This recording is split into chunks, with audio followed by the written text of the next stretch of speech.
नमस्कार मंडळी. आषाढ महिन्याला सुरुवात झाली की आठवण येते ती भजी वडे यांची.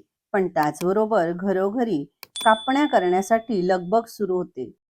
पावसाळ्याच्या दिवसात 4-6 कापण्या जरी चहाबरोबर तोंडात टाकल्यानं की पुरेपूर समाधान मिळतं. गव्हाचं पीठ आणि गुळाच्या असल्यामुळे कापण्या पौष्टिक असतात.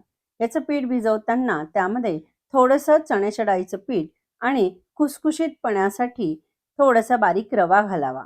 त्यामुळे कापण्या वातड न होता खमंग खुसखुशीत होतात. शंकरपाळ्याप्रमाणेच आपल्याला करून घ्यायच्या आहेत. थोड्याशा आकाराने मोठ्या असतात. खमंग आणि खुसखुशीत कापण्या करण्यासाठी खाली दिलेल्या लिंकवर क्लिक करा.